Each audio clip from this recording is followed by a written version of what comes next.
That's right. And we were a little hesitant, but anyway, so we definitely got on board. Next thing you know, Ryan and I are doing business. Charlene, Ryan, and I are doing business. He's like, I'm expanding into 6 different markets. North Carolina is going to be one of them, and I want you guys. And we said, where do we sign, brother? Yeah. Yeah. It just happened that fast. Like it just was kismet together, basically. Is that what I happened? wouldn't say it happened that fast. We met him first in like 2017, but as things kind of changed through the pandemic, as Ryan's business changed, we were the first people he came to for North Carolina. Yeah, the relationship was definitely formed over time, but Yeah. but he turned to us, and he's been following us, and we started doing video because of Ryan. Ryan is like, he's the perfect brand guide of what the roadmap you should follow to really learn how to brand yourself and shout it from the rooftops. And so we've taken his model and we implemented it here, and our business has just skyrocketed. So it only made sense when the firm came here to be a part of it. And so we know each other from high school, middle school days, right? Which is funny. Charlene went to Hopewell. Josh went to North. A rivalry that has now kindled into a romance. So you guys now being married, husband and wife team. What's that been like being in the town you grew up in and now, being a business and entrepreneur, specifically real estate in this ever-changing market? I mean, I think it's awesome. I don't think that our business would be where it is without it, just because we are so well connected. People trust us. And then when we have people moving from out of town, our goal is to really give them the whole experience of the area. And I think that they really trust us and they know that we're, genuine because we love this place. So who better to sell it than us? I mean, we've never left. We're not leaving. So yeah. And we always joke, like, we're 7 years apart. Yes, babe. And we're 7 years apart. We're always like, look, she grew up in Cornelius. I grew up in Huntersville. Yeah. Our paths cross somewhere. There's only like one restaurant around here. Especially back then. Yeah, exactly. Everyone's on the same road every day, right? Are you on Ckezepis or Sam Ferdinand? Which one are you on? That's right. It's either one or the other. That's right. And so as you guys have now evolved the business model, you guys are building a team. You're building really a brand here locally. So you've got the Dearing team, which is part of Serhant. And so what is your current status of your team and how things are going there? Yeah, so I just onboarded. So I'm the broker in charge of all of North Carolina for Serhant. Wow. So I'm in charge of onboarding everybody. I just onboarded this guy across from me too. So now he's official. But we're Here, babe, take care of this for me. Is that what that was? Yeah. So now we have almost our whole team onboarded. So there's 12 of us. And then once my team is set up and ready to go, we're growing the whole state out. So we have agents in Raleigh, Asheville, just kind of everywhere, forming referral partners that'll be with Yeah, Serhant. I mean, we're not just hiring anybody, right? We're looking for hungry real estate agents who kind of know the direction of where real estate's going with the social media, the AI, that's happening and really taking over the industry, and just wanting to be a part of something different. I think Serhant is a perfect brand that is an outside the box brand. I mean, they're different, so that's who we're looking for. And you guys do a great job with your videos. It's one thing that I think you guys have done very, very well. It's tasteful too, right? Because there's entertainment, but then there's actually like showing value as an agent and what it means to be an agent in the marketplace. So many agents are trying to do Instagram now, and so I think one of the things that we'll get into today, we're gonna go through what is it really like for a buyer in the marketplace right now locally. That's one thing about this program, is to focus on the local marketplace. It's so easy to fall into a trap with all of the internet marketing of an agent who says a bunch of things on the internet, but then when it comes down to brass tacks and walking clients through a transaction, it's very, very difficult to make it through that process unless you have a skilled team working alongside you. Buyers and sellers are two completely different things too. What you do for a seller is not going to be the same thing for a buyer. Absolutely. 100%. What you do with a seller in the current marketplace who's going to move and stay in the same marketplace versus someone moving from somewhere else into the marketplace, all of those are very, very different. And so I have been able to watch you guys previously as my law firm, as you guys know when I sold it, that you guys know what you're doing, which I appreciate because I got to experience a lot of real estate brokers. I have probably experienced a significant portion of real estate brokers throughout the entire community, and I can say with confidence that you two have been top notch the entire Thank you, man. entire Thank time. you. So you're listening to today's Real Talk, the show that focuses on North Carolina real estate, business, and life. I'm sitting down with Josh and Charlene Dearing of the Dearing team, now with Serhant, who has entered the marketplace here in North Carolina. These are your Cornelius experts. Coming right back. Okay. Serving you better than ever. Second one down. See, that was.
And welcome back to today's Real Talk, the game show where you win a free house. No. We can't give away a free house because the numbers are absolutely insane.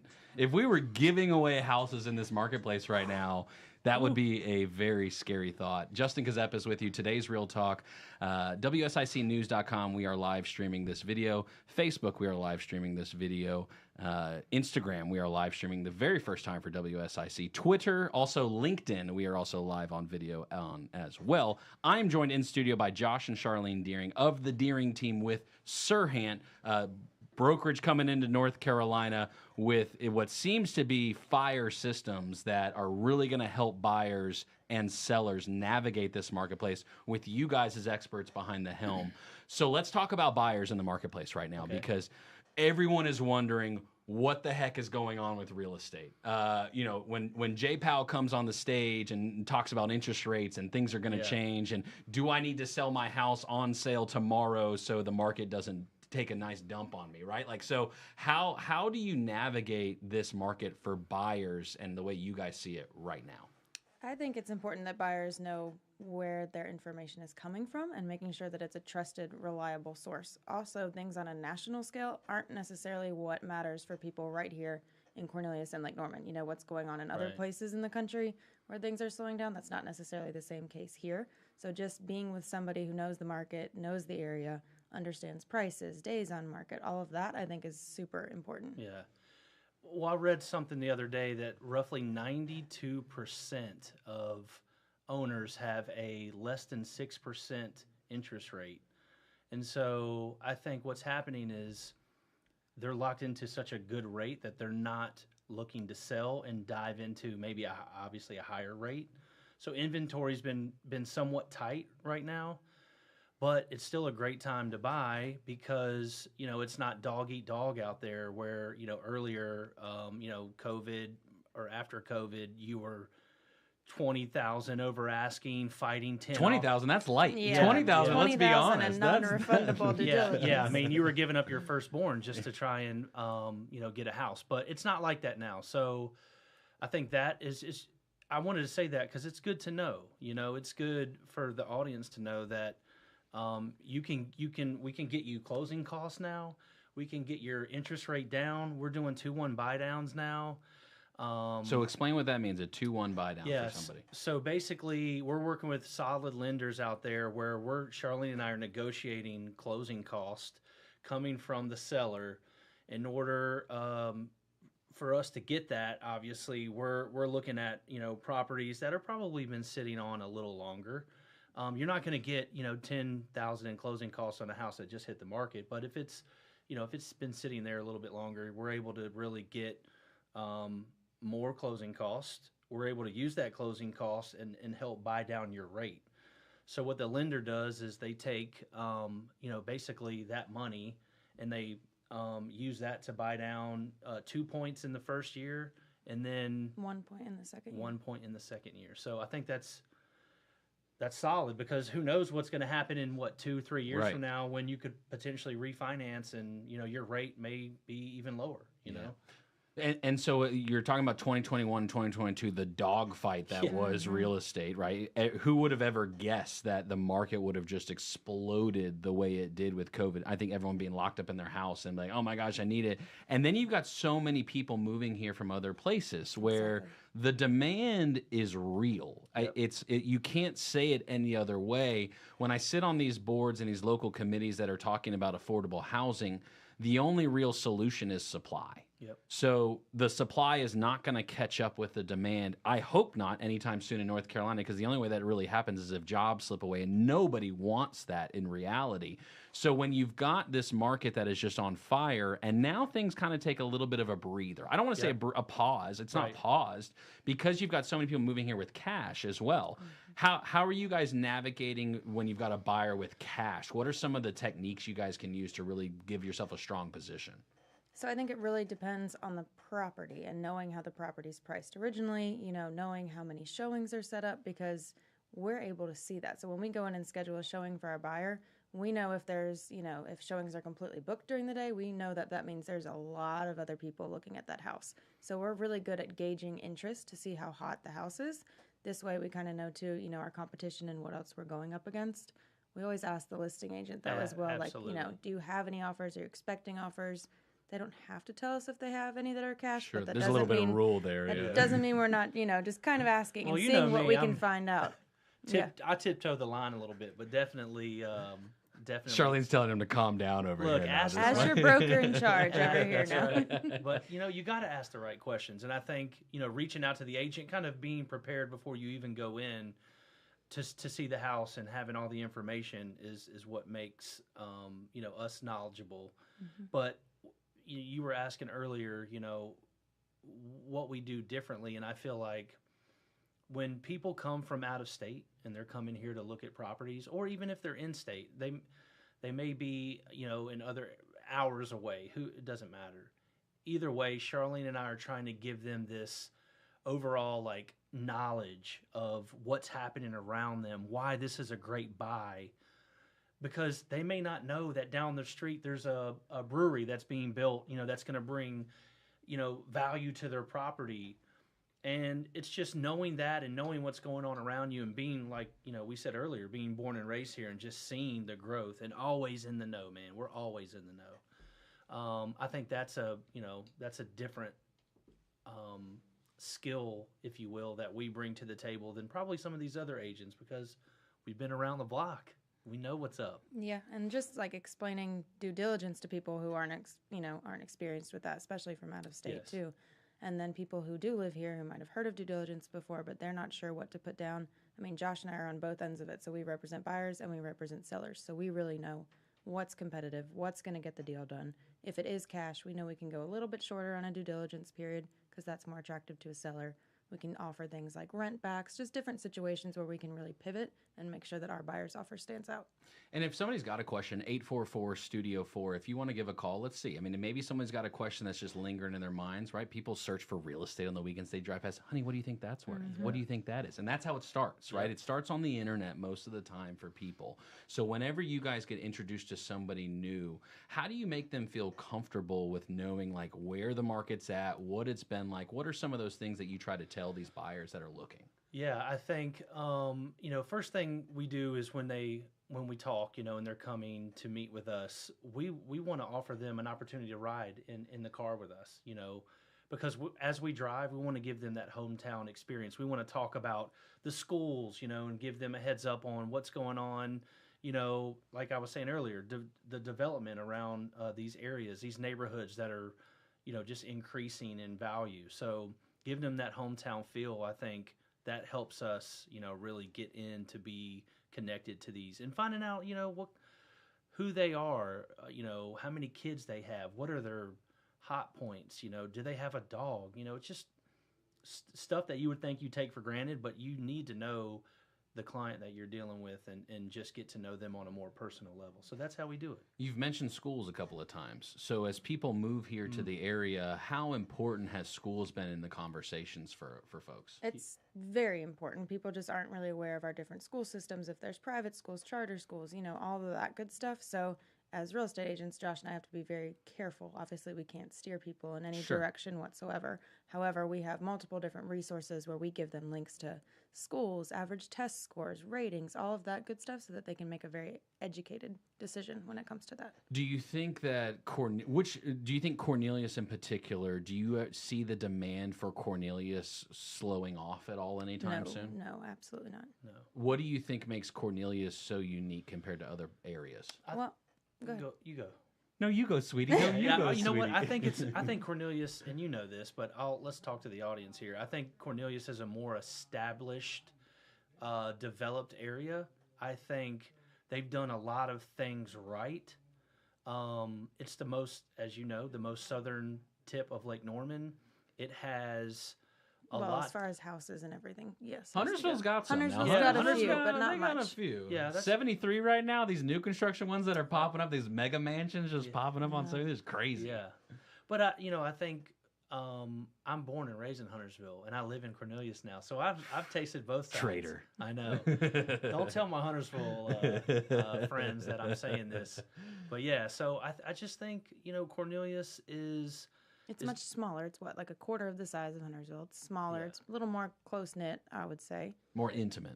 Yeah, it's more Exactly. intimate. That's Yeah, perfect. There's grass, right? But then there's like also a good balance of commercial things to do, some destinations. So how do you guys see it changing for buyers? Do you think, like, we know that demand is going to stay here, but how do you think the market shifts for buyers, whether good or bad, as we move through, let's say, the rest of 2023? I think it could get a little bit more competitive now that it's summer and now that, people are kind of in more of a time crunch to get into a house before school starts because they're just, like we were saying, there isn't much inventory right now. So you might have more buyers interested in the same house. So maybe coming in a little bit more competitive on offers, but still, nothing like it was 2 years ago. We're still able to get some great deals out there. And, I don't think people have to settle for homes. I think there's still enough homes out there that they can get what they want. There's just definitely still acting enough. fast is very important. Time is important. Yes. Yeah. Acting fast, and there, like Charlene said, there's still enough out there. However, I will say another probably huge reason I know a lot of people like to use us is because we are local, and we have the knowledge of homes that are looking to or sellers that are looking to sell but haven't listed it yet, Right. or like, hey, you remember we did an off-market deal in your neighborhood. Just off-market deals are huge because that opens up the inventory even much for these buyers, and for me to have my ear low to the ground and catch wind of somebody looking to sell. Now I can bring a buyer over and say, here's a house, everything that you're looking for in the area that you are looking in, and you're not fighting 10 people. You're not having to pay over asking. So it's just another benefit. We're about to go to break here on the radio. We are going to stick on the social stream. So if you're watching this video, social streams, today's Real Talk coming right back on the radio, but stick with us on the video stream. Local news and weather now on the new 105.9, 100.7 WSIC. News Folks, we're still here. Bill, drop Simeon for me. Pull Simeon. Okay, so we're still on the video stream live right now. Josh, you're front and center here. Oh. Give me like a quick hit point. What has been the biggest struggle for buyers right now in this market? Ooh, I would have to say it has to be inventory. Like we just looked up properties today for a buyer, looking under 500,000, and I think I found in Cornelius, Huntersville, and Davidson, and I found 12. Wow. That's it. 12? 12 homes. Out of however many thousands of properties that are here 12, in the locals? man. Yeah. So it was literally, I think I did a range from 300,000 to 5, and I found 12 homes. 3 bedrooms or more, 2+ beds, or 2+ baths, 500, or 3 to 500, 12 homes. That's what I'm saying. Timing is everything. If a house hits, you got to be there to see it as soon as you can. Yeah, and so for, let's say, a price point for first-time home buyer, right? Because that is dramatically shifted. If I think to Demi and I's first purchase in Oakhurst, it was a little townhouse, 1,400 square feet, 2-bedroom. It was $118,000. You can't find that anywhere close to here. So what is the new mantra for first-time home buyers, particularly in the marketplace? I think first-time home buyers are, $300 to $450. Yeah, 100%. 350? 300 to like 450. Yeah, they're right in that sweet spot. Like in this what job area. supports that? Well, right income now has is the gone up thing. too, though. So Okay, that's fair. Are you seeing any particular industries in general that you guys seeing on your buyers that are really coming to the market? Or is it diverse? it's pretty diverse, especially with so many people working from home now. But I think we're seeing a lot of tech. Yeah. And Huge a lot, tech. Yeah, a lot of new tech companies. And then I don't know if you know this, but I've been watching new companies come in, clean transportation companies. Okay. So there's a company in Charlotte called Arrival. Okay. They're going to bring like 300+ jobs to the market, and it's awesome because it's clean buses, electric buses. Yeah. Which is cool, and Charlotte's never Sure. had that. So Sure. I tell you that Somebody's because buzzing right now. Sorry, by the way. No, you're okay. there's opportunity there, and that's going to bring tons of jobs, which means I Right. hopefully be able to tap into working with some of these people and show them Yeah. where to buy. That's a big mantra that I push as jobs, because to all the local leadership, like we can have the political rhetoric going on. That's fine if that's what you want your campaign to be about. But at the end of the day, jobs is what matters, and it's what really drives a marketplace. Because as these employers are coming here and looking for places to provide quality, I think most people want to provide quality. I don't think most people want to provide a junk product. You can sniff out the scammy investor, the scammy developer pretty quickly these Absolutely. days. Particularly on the development side with the UDO, the Unified Development Ordinances, and what's required. I mean, Huntersville just made a 100% tree replacement mantra going on. So you really have to be willing to spend the dollars and make a quality product. But what that does is it drives the price up because of the demand once again. So what do you think then? We'll transition to sellers here in a minute as soon as we're back. But I'm wondering from you guys, as far as the transportation and people who live in Cornelius, are they working mostly remote, Charlotte? Kind of what are you seeing from their location of work in living in Cornelius? I think it's gotta be pretty 50. close. Yeah, or like 60-40 still working from home, Yeah. I would say. But I think that's another reason you asked, like, why people like Cornelius is because it's still close enough into the city. So if you need to go into the city, it's, 20, 25 minutes. Yeah. Far enough away where Right. you don't get all the rabble rousing. Exactly. Well, Bill lives in the city. He lives Center City, so he commutes frequently. And it's nice to be able to have Charlotte as close as it is to go do things. Right. Right? Like Luke Combs coming to Bank America Stadium this weekend, right? We That's a may big or deal. may not be going Friday and Saturday. Oh. He's going to have the same set. And you're No, gonna go 2 it's gonna days? be No, it's different. two different sets. He's going to have 2 different Yes. sets. two different openers, 2 different sets. Lainey Wilson's Wow. on Saturday, so when we heard that, we had to go. Wow. Yeah. Okay, so Yeah, you guys good are big old country Attaboy, music. man. Come Yeah, on. no, I'm just saying. Are Come you guys on. big country music fans, or Justin, you can't be from North Carolina and not be a country fan, bro. Some people can. Here he goes. No, it's fun to see you guys doing what you're doing in the local marketplace. And as we come back into radio, we're going to rejoin Digital Fam with our radio here in 1 second. So I'm going to reset the room. Mornings at 8:30 on WSIC. Join me, Darren Streblow, for the Darren Streblow Comedy Show, Sundays at 6 p.m.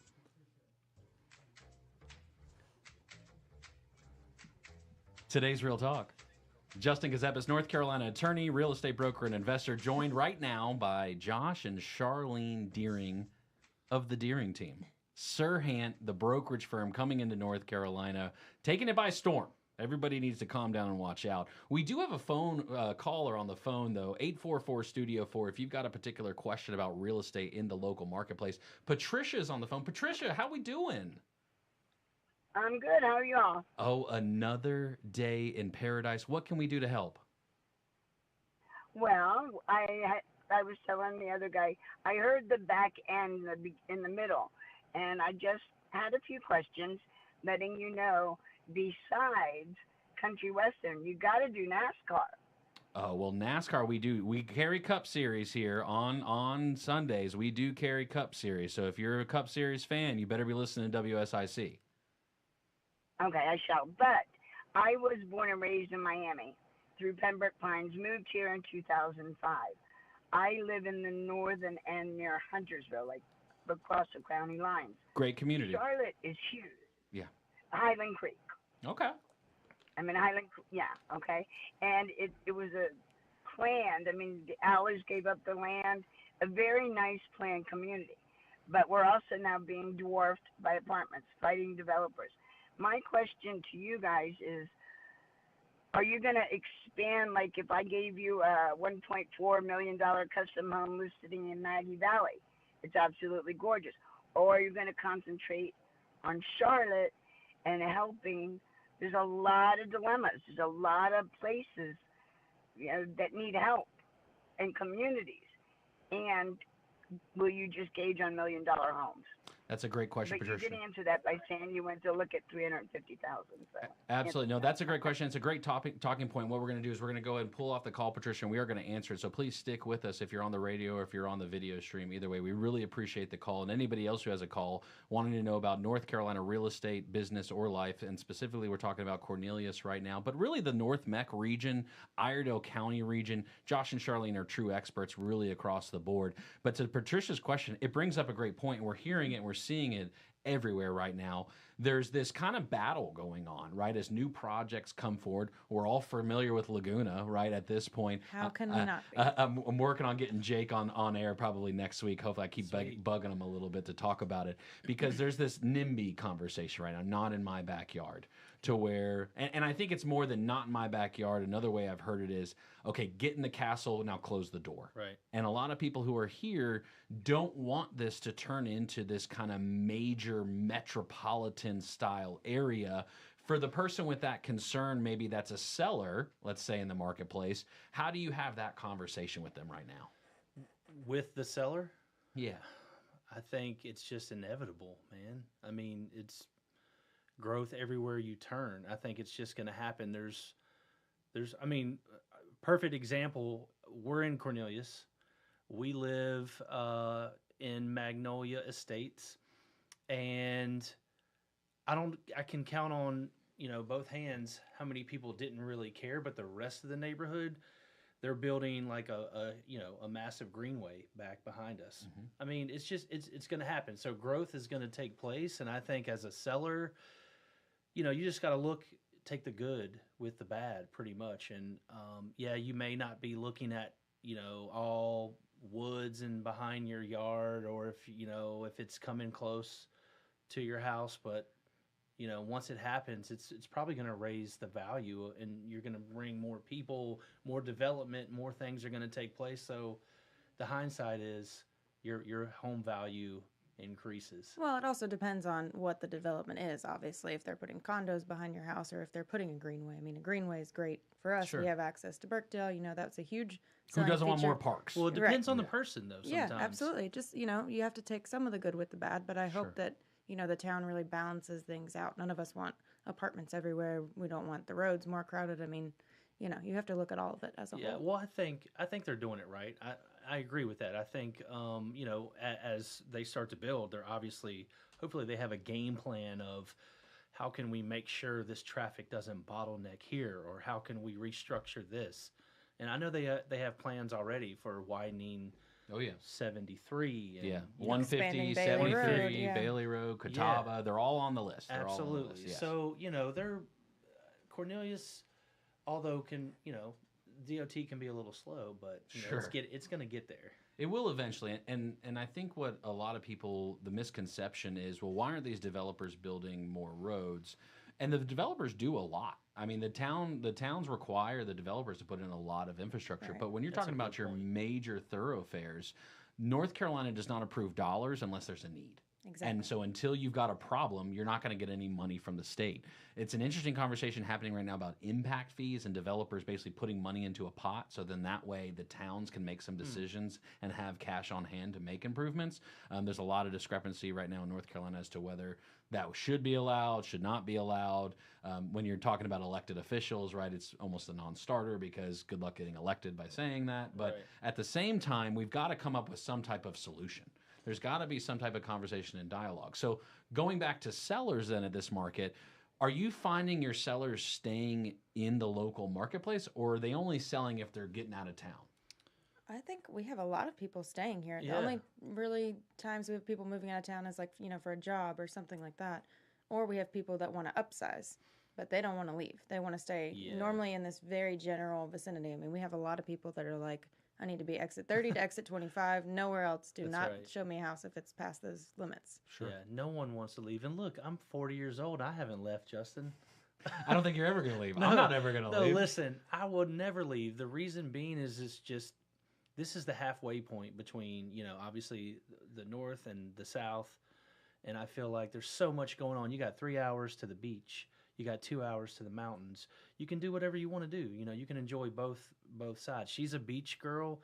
I'm a mountain guy. So A divided family continues. yes, the divided family continues. But we get to enjoy it, and it's not like we got to fly anywhere to do it or drive 5 hours. I mean, it's very reasonable. Well, I mean, if you think about it, everybody from the north, like, they all come down here to go to the beaches. They go to Carolina Beach. They go to Right. Myrtle Beach, of all places. They're going out where we are, and we're just lucky to be here so close to it, too. Yeah, but no one. I mean, And everyone. we also have this giant lake that Yeah, happens to yeah. be in our backyard. But so- no, when people are selling, they're not relocating anywhere other than either they're going into Charlotte maybe because that's their job demand, or they're right here staying in Lake Norman and usually upgrading.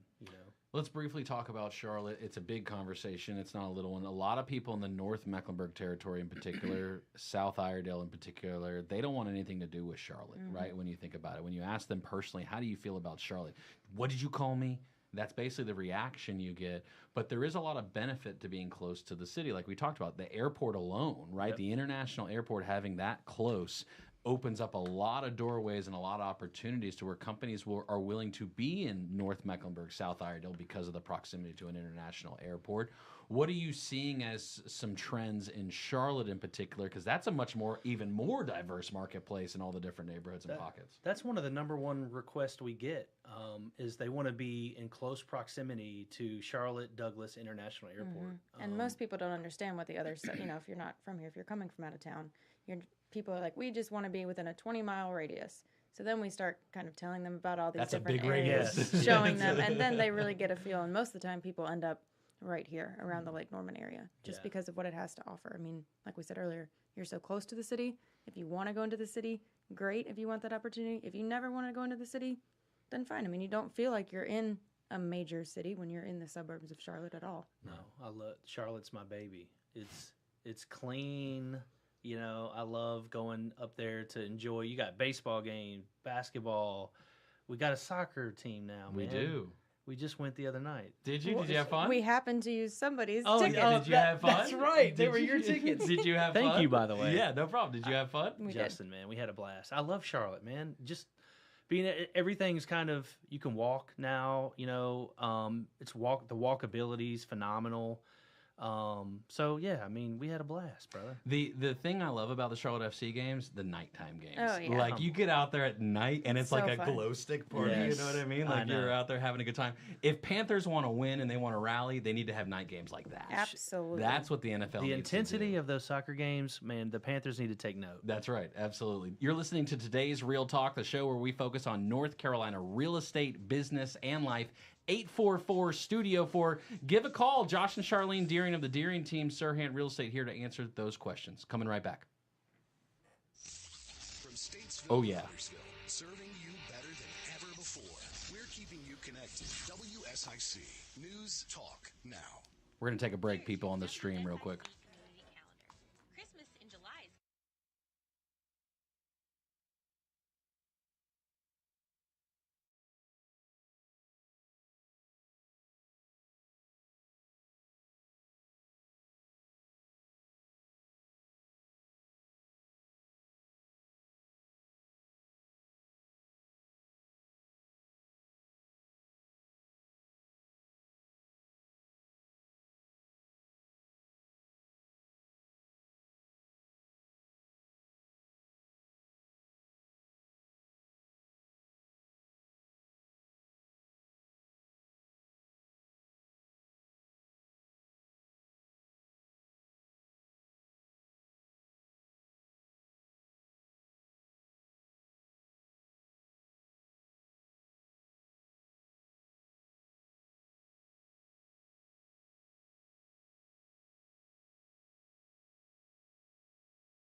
It's like a feel-good Monday, you know?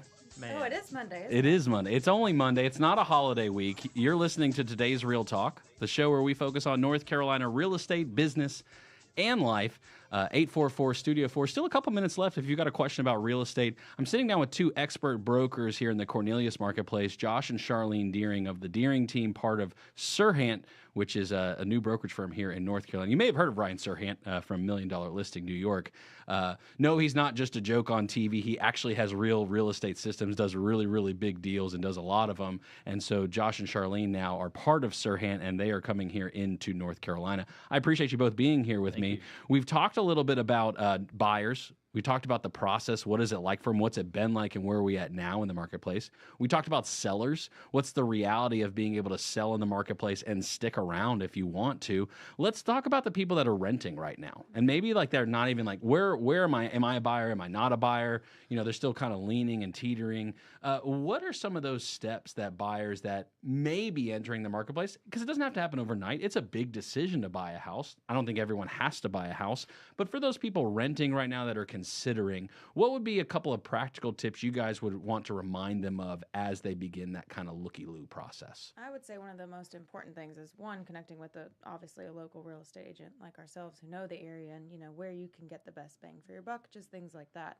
But also connecting with a lender. This way you have an idea of kind of the range that you can qualify for and the range that you're comfortable with. If you know what your monthly payments are going to be, then you know kind of what price range you can look at. Then we can start sending them homes and they can see if it's even something they want to pursue, if what they want is available and where it's available. So just kind of having your ducks in a row so that you're ready. If a wonderful house does come up, I think that's the most important steps. Yeah, we're even with renters, you know, they're like, oh, well, we're stuck in this lease for 6 months or, you know, until the end of the year. But with the market the way it is now, Justin, we're able to basically talk to these renters and say, hey, if the perfect house comes along, don't let that be the reason you're going to stay and rent, because we can negotiate where the seller could potentially help to break your lease. So there's It's pretty strong. Yeah. That's a big sense of relief because it costs a lot of money to cash up front to buy a house these days, right? Due diligence. We talked about due diligence. A lot of people are shocked when they come to North Carolina and they're like, wait a minute, I have to pay for this time to investigate the property and then I got to pay for all the inspections. And wait, even after I do all these inspections and find things wrong with the house, there's still a potential the seller may say, no, they're not repairing anything. That's kind of a shock to the system. Is there a baseline you guys think when you think about like dollars to close or percentage? Like what's kind of the rule when you get into some of those financial conversations with buyers for the first time home buyer? What do you think is kind of like a good fast rule, or where do you guys see your role in that? Well, I think it really depends. We like to kind of talk to them and be upfront and understand, you know, what they're working with, how much they need for a down payment. Then we talk to the lender and figure out how much their closing costs will be. Plus, based on what we know with inspections, appraisal, everything else that kind of goes into a purchase, and then we know how to craft the offer so that it makes sense to them. Do they want more money off the price, or do they not want as much money off the price, but they want us to get them more in closing, so it's less upfront they need to bring. So it's just really talking to your buyer, knowing their needs, and kind of understanding that, and then we can structure something that makes the most sense for them. Yeah. Exactly. I mean, she said it perfectly, didn't she? Say took no the more. words right out of your mouth. Say no more. That's a husband and wife team if I've ever seen one right there. So one of the features now on WSICnews.com is the ability for people to search for real estate. How important do you think it is to utilize local data when searching for real estate compared to the big players like the Zillows of the world and the other mega conglomerate search tools? I think we could have a whole radio show just on this, but definitely using the local sites that are up to date. Because people will get on, you know, a site that starts with a Z or some other ones out there. You can say Zillow on here. It doesn't bother. It doesn't Zillow. offend me. Yeah, Zestimates are not accurate, so it's like for the you know what I mean. So it's so people will get on there. They'll have fake sense of pricing based on Zestimates and things. Sellers will think their house can sell for one number and they're just way off, whether it be up or down. And then buyers fall in love with homes they see, and Zillow hasn't caught up yet, so. They've been under contract, they've closed, and here buyers are thinking they can schedule a showing and go see it. Well, I think it's important to know that Zillow's never been in your house. So a Zestimate is like, I guess what you could almost call an algorithm that they use, you know, to kind of price or give you a price gauge. But I mean, they don't know about the brand new cabinets you installed or the granite countertops or you know, what you've put into your home, and they're not pricing it accordingly. So I think, you know, being local and being able to go in and take a look and give you that feedback, I mean, that makes all the difference, man. It's right now a marketplace where you have to have somebody that understands the true in and outs, because even when you get down to a specific neighborhood and where one street sells better than another street, one type of lot, whether that be a corner, cul-de-sac, along the normal street, all of that makes a difference. How much do you emphasize, how deep in the nitty-gritty do you guys go, let's say with your CMA analysis of coming up with a comparative market analysis on the price of a house for a seller? How deep into the weeds do you guys typically go? We go deep, man. We go deep. That's what we pride ourselves on, is really crunching the numbers. And I'm not afraid to say I'll lean on Charlene for that. She sits silently watching. Listen, she didn't go to Somebody crunches the numbers in NC this family. State for nothing, but no, but her and I will take a very deep dive into that because I think it's important, right? Not to miss the mark, man. You can overprice a house, and that can be a death sentence for a seller. You can underprice a house, and that can also be, a death sentence. Sure. So money on the table that you left that you could have used for your next purchase or cash in the 100%. pocket. Yeah. Absolutely, Exactly. man. But we want, like I said earlier, we help buyers and we help sellers. So I think that's important because when we're walking through with a seller trying to figure out where we would price their house, we know what matters most to buyers. We know what trends they like. We know, if they switch and do this kind of flooring or they update their countertops, their cabinets. We know also what sellers can put into their property to then get a higher return too. So we do that a lot. Yeah. It's our Dearing team concierge service. Okay, concierge service to me translates to communication. Yeah. How important is communication throughout the entire transaction number one. process? It's got to be, Absolutely. yeah. And I think that's why we get a lot of referrals, and we work. We're able to connect with that seller or that buyer immediately because our communication has to be superb, man. You have to be on the same page. You have to give them, when we're pricing a house, Charlene will tell you, we're a little different. We give A, B, and C. And A is as is, if you don't want to lift a finger, but this is where you are. B is, okay, let's do a little bit, but you don't want to break the bank. Or C is, if you want to get this price, we can get you there, but this is what you need to do. And if you're willing to do that, I can put an extra, in some cases, we put $60,000, $80,000 on top in people's pockets when they sell. And that's a big difference, but that's the expert knowledge of you understanding how are buyers reacting in the local marketplace to specific things, features, locations, neighborhoods, schools, all of that kind of stuff. That's important. But communication in just like something's going down in the transaction. Do you guys shy away from tough conversations in transactions? No, you can't. No way. Never. No, I can't. Not even a hesitation. Like, no, I'm not going to sugarcoat this. No, Like, you should be shy away. All that happens if you do that is then, down the road a day or two later, they know now that you've known, and they'll ask you too, how long have you known about this? Was this really an issue? You have to tell them, you have to be upfront, just rip the Band-Aid off because things are going to happen in a transaction. It's normal. But I think being on top of it and communicating through it and problem solving, I think, is the most important. Yeah, that's one thing. So Charlene and I, we start a full text chain with all of us on there. And my number one thing after I meet with someone is we're going to be in full communication. You're going to have access to both of us, and we will not miss a beat. My phone rings, I answer it. I answer every call I make. And if I don't, I get back to you within an hour. I have to. That's just what I do. And communication would be our number one thing. It has to be. In this world where a lot of people are wanting to text instead of phone call, to me, I don't mind texting to a degree, right? If you're quick text or it's friendly, right, that's all good. But a lot of brokers I find just shy away from phone calls in general. And so how do you guys balance that? Hey, no, we need to get on the phone and hash this out. Or do you even take it even farther of, hey, let's get face to face together and work on this? Yeah, it really depends on the situation. But She'll Josh tell you. talks on the phone all the time. I have to.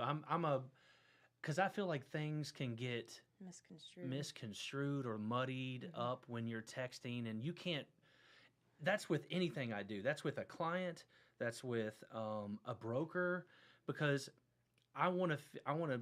First of all, I want to call you and feel the energy, how it's going. I want to know, and I think that's important to understand and to adapt to the situation. And you can't do that through a text. You gotta. You got to call, and you got to, make sure that you're not missing something, because those texts can go south real quick. It's rough whenever you have electronic communication. I can't It's easy. email. So I always start my with, "Hey, hope all is well. Yeah. Looking forward to hearing back from that's you." the Southern in oh you, my Justin. gosh. But there's certain cues in email, per my last email. You don't know how to always read it from Sure, someone. Are they being kind of shisty, or are they, just being. It's definitely one of Careful. those things of like, okay, is this person being nice? Let me just get on the phone before I even respond. And that's amazing how what is now considered almost an old school style of communication. That's how I learned, right? Like I get a lead sheet in the morning and I'd have to call all the Absolutely. numbers. That's Yeah. what it's about. Is the ones who do the best in real estate in particular are the ones who pick up the phone and will dial. That's me, man. Yeah. I'm a dialer. I used to make, no lie, Justin, I made 100 calls a day. Ask, she'll tell you. 100 calls a day to start my business. And you have to. Yeah. And I live and die on the phone. There you go. So And that's great. And that's what's the point of the local marketplace is to find people who work hard in the marketplace that care about your actual transaction, your specific situation. Everyone's got something else going on in life. So if you're looking for a real estate broker, particularly in Cornelius, particularly in Charlotte, Josh and Charlene Dearing of the Dearing team, Serhant is the brokerage. What's the website that they should go to if they want to check you guys out? yeah, you can go to www.serhant.com, or if you want to go to our personal site, it's thedearingteam.com. There you go, thedearingteam.com. Also, WSICnews.com, where you can search for all the most local real estate. You've been listening to today's Real Talk. Come back next week, and we're going to talk some more real estate here. Boom. The new 105.9, Great job. 100.7 Good job. WSIC.